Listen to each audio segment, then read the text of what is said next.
Pessoal, dando sequência às nossas aulas de antropologia bíblica, vamos ver agora aqui na página 47 acerca dos contrastes entre Adão e Jesus.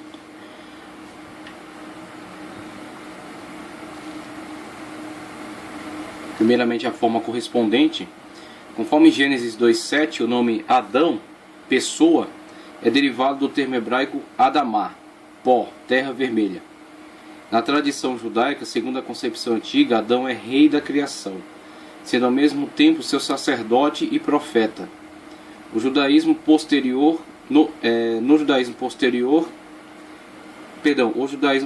relaciona Adão ao Messias, às vezes de forma correspondente e em outras vezes de forma tipicamente antagônica. No texto de Romanos 5,14, o apóstolo Paulo fez uma adaptação cristã da teologia judaica, mostrando um grande contraste entre Adão e o Senhor. No entanto, a morte reinou desde Adão até Moisés, mesmo sobre aqueles que não pecaram à semelhança da transgressão de Adão, o qual é a figura daquele que havia de vir, Jesus. Então, na forma correspondente, temos aqui: Adão teria sido criado no mês de Nissan, primeiro mês do calendário judeu.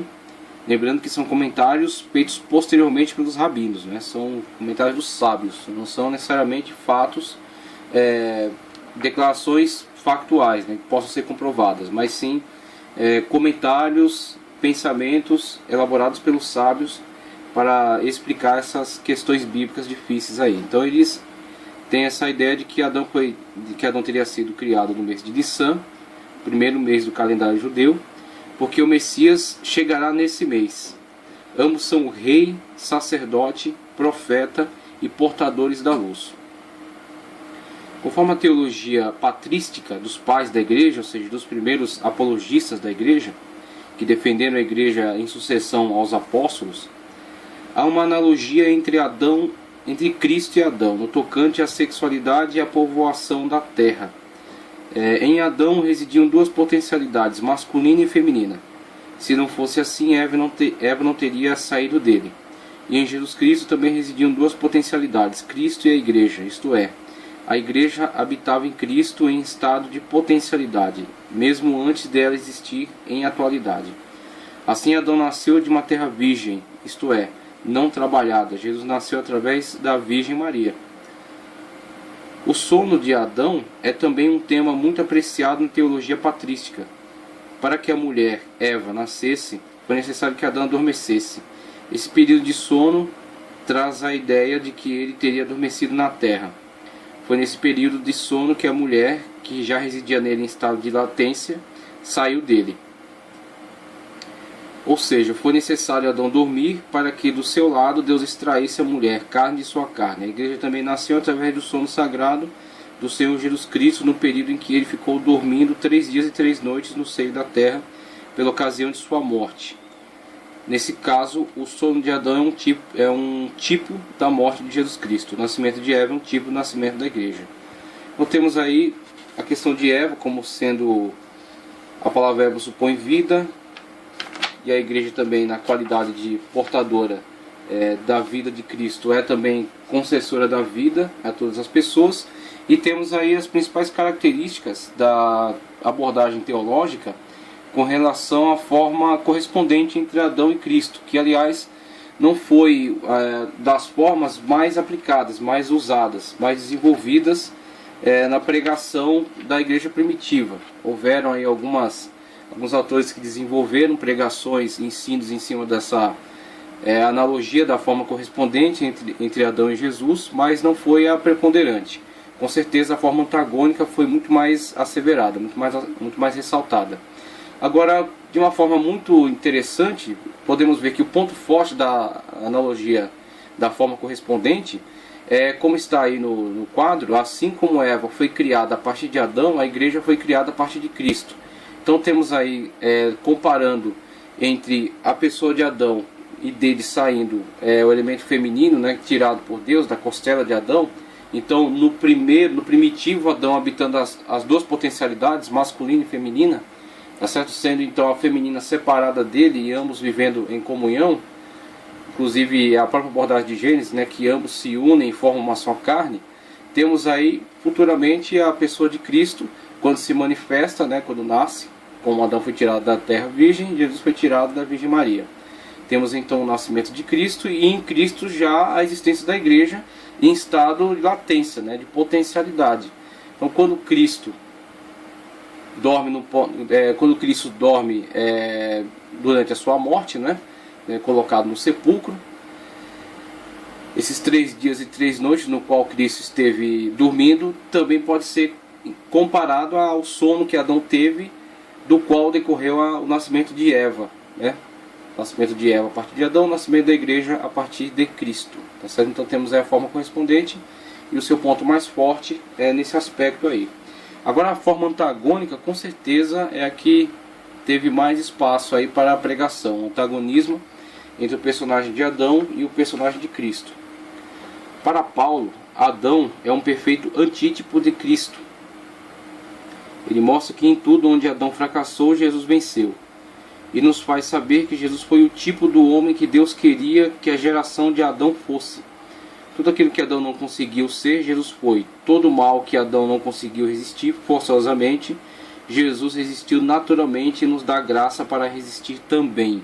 Mesmo Adão recebendo da parte de Deus uma orientação direta concernente àquilo que ele deveria estar tomando cuidado, aquilo que ele deveria evitar, mesmo assim ele caiu, mesmo assim ele optou por desobedecer a Deus e com isso trouxe a si e a toda a geração a partir de si o elemento mortífero do pecado, né? Essa contaminação pelo pecado, enquanto Jesus, de forma livre, de forma espontânea, deliberada, resistiu a todo meio de tentação a que foi exposto. Temos aí a diferença, né? O grande antagonismo entre Adão e Cristo. Adão é apresentado como origem da morte para todos os homens. Jesus é demonstrado como a fonte da vida. Então, a partir de Adão, o pecado, e o pecado, a morte para todos os homens, né? Isso transmitido como que geneticamente já, né? Sendo a partir da geração a transmissão do pecado. E em Cristo a transmissão da vida. Então, mesmo condenados no pecado, né, que recebemos já por geração, quando aceitamos a Cristo como o único e suficiente Salvador, as obras dele, a justiça dele, a salvação que vem através dele é atribuída a nós, é nos fornecida, somos atingidos pela salvação em Cristo Jesus e temos então a certeza de vida eterna em Cristo Jesus, né? Quando ele se manifestar, nós também nos manifestaremos juntamente com ele, como diz o apóstolo. Adão surge como alma vivente terrestre, Jesus veio como sopro vivificante celeste. Então Adão é tirado da terra, soprado nele, nas suas narinas, o fôlego de vida, né, e passa a ser alma vivente. E aí é portador de espírito, de inteligência, a imagem e semelhança de Deus, e é portador de vida, tá certo? Agora Cristo, ele entra na vida a partir da sua origem celeste. Cristo é o Logos divino pré-encarnado. Ele é a segunda pessoa da Trindade. Então, por meio do processo chamado kenosis, ele se esvazia, não da sua deidade, mas da sua glória, humilha-se a si mesmo, entra num corpo humano, nasce de uma virgem e vive uma vida humana a partir de então para realizar a obra de sacrifício vicário, substitutivo por nós na cruz do Calvário, né? Ele se entrega para morrer por nós, mesmo não tendo cometido pecado algum. Então vemos aí o contraste entre aquele que veio da terra e aquele que veio de um ambiente celestial. Adão veio da terra, Jesus veio do céu. João 6,51. Adão perde sua luz, Jesus traz de volta. João 8,12. O apóstolo Paulo se utilizou dessa versão em relação a Cristo, fazendo algumas adaptações. Romanos 5,14.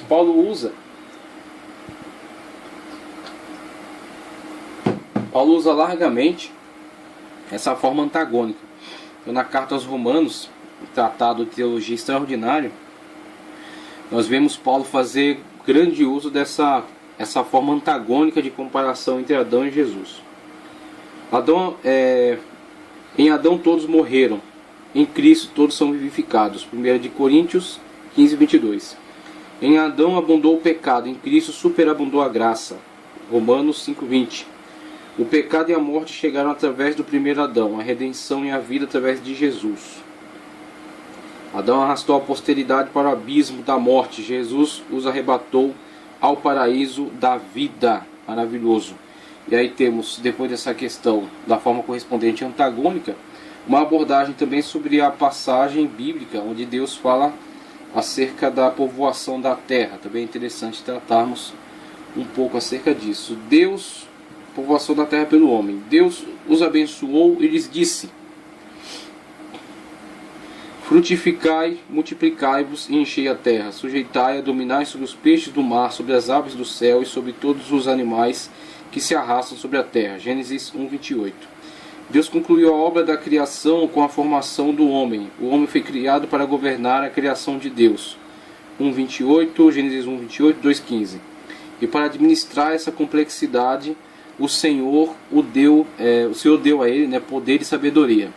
O poder e a sabedoria que Deus deu a Adão para administrar a criação se estende a todos os seus descendentes. Isso pode ser observado em todos os seres humanos. Preste atenção, veja.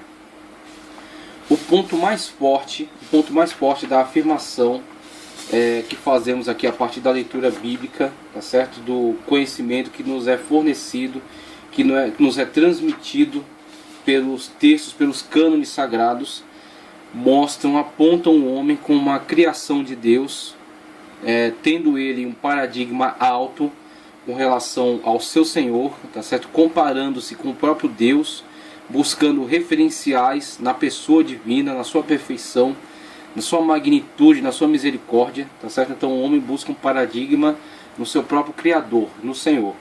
E este homem que é referenciado por esse Criador extraordinário, ele é colocado como um ser inteligente e como um ser que tem domínio e responsabilidade. Ele não tem domínio simplesmente para usufruir, para abusar e para destruir.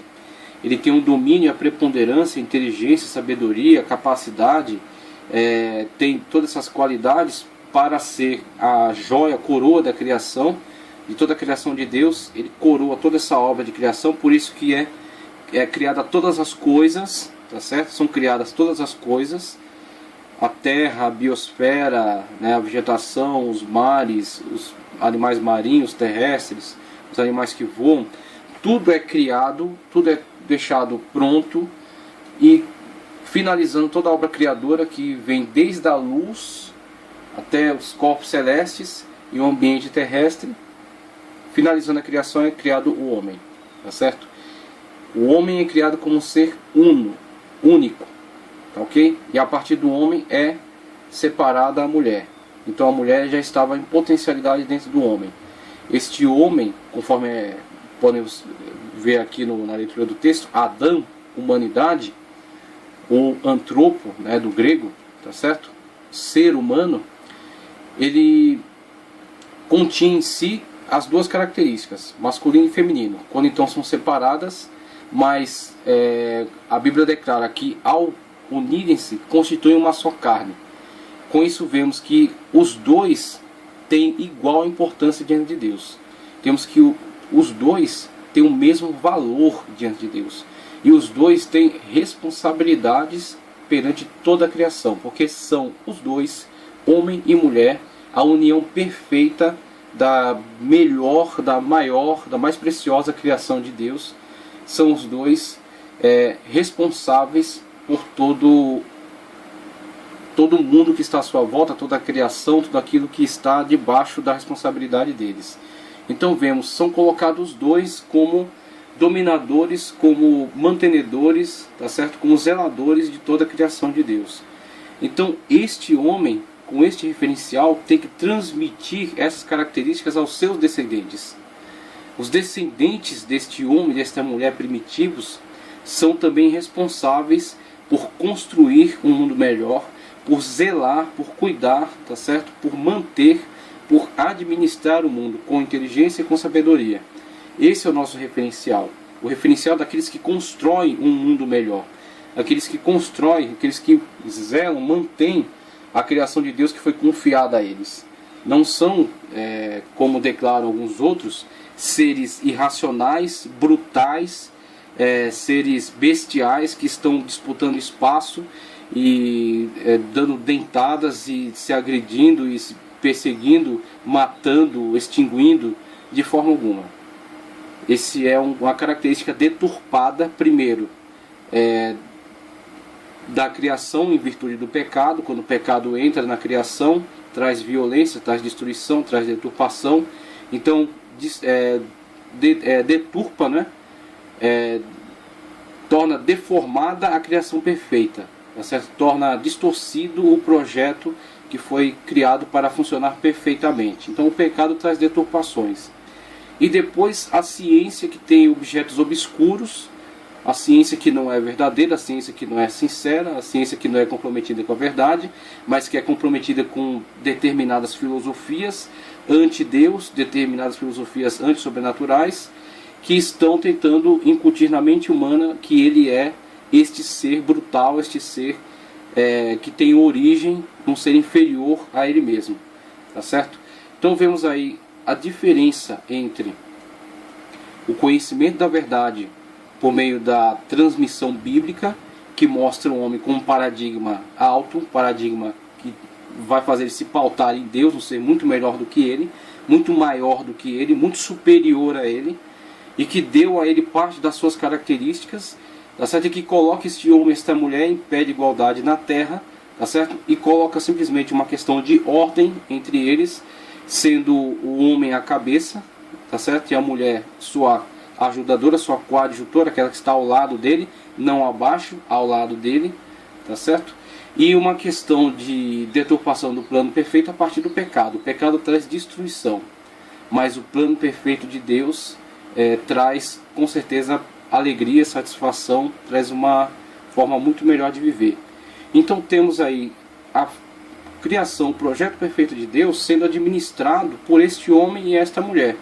E a abordagem criacionista mostrando o valor desses seres, mostrando quanto esses seres são especiais para Deus e o quanto são responsáveis diante de todo mundo que está à sua volta. Cria pessoas, ela incentiva pessoas a serem de fato inteligentes e serem responsáveis por si e por tudo aquilo que é da sua responsabilidade, tudo aquilo que está confiado para o seu cuidado. Então vemos aí esta abordagem, esta forma de apresentar o homem e a mulher como seres especiais e responsáveis por toda a criação. Parece que o homem viveu um bom período sem a mulher, 2:20. E ao perceber seu estado de solitude, Deus lhe proveu uma companheira idônea com quem ele podia compartilhar ideias e emoções. Aí temos a questão: frutificar e multiplicar e encher a terra.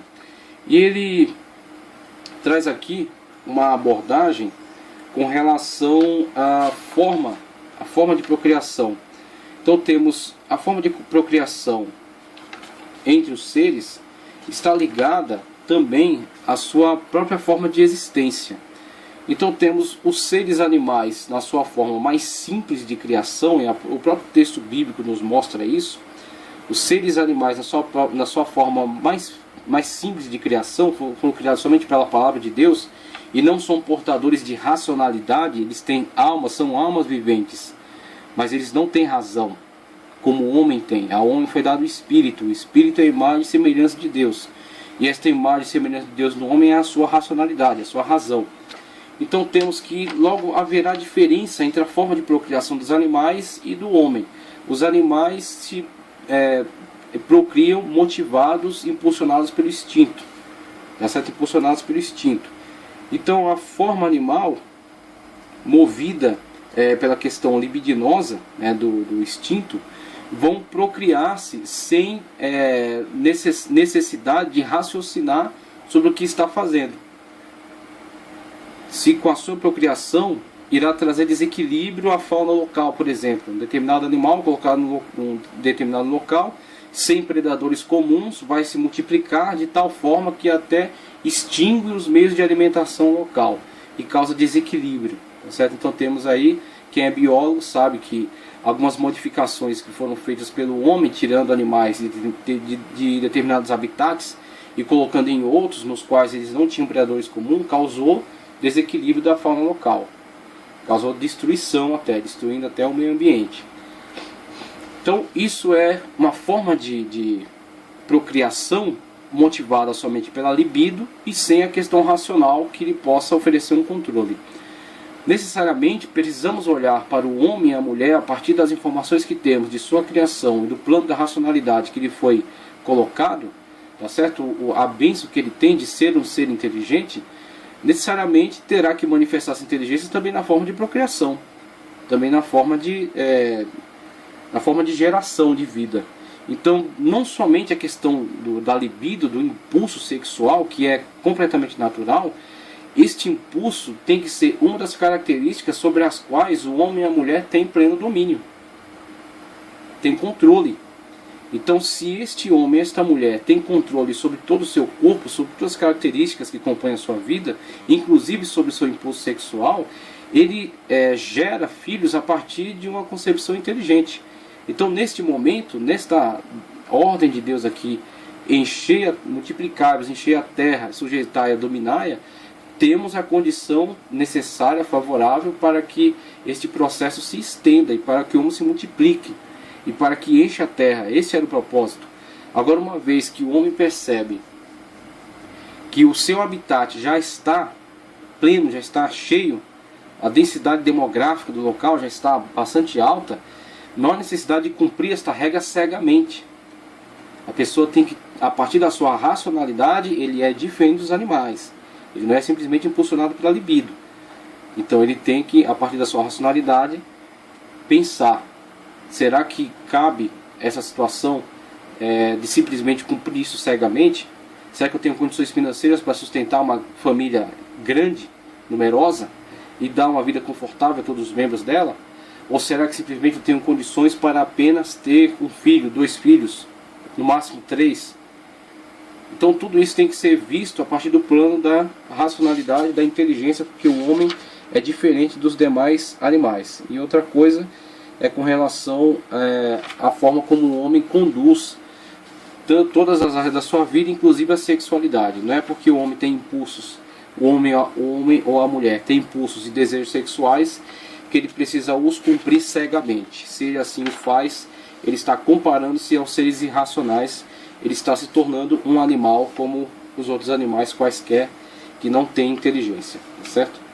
Teoria dos 2 Adões. A partir dessa abordagem bíblica, a partir dessas leituras, as teorias que se desenvolveram em relação aos 2 Adãos.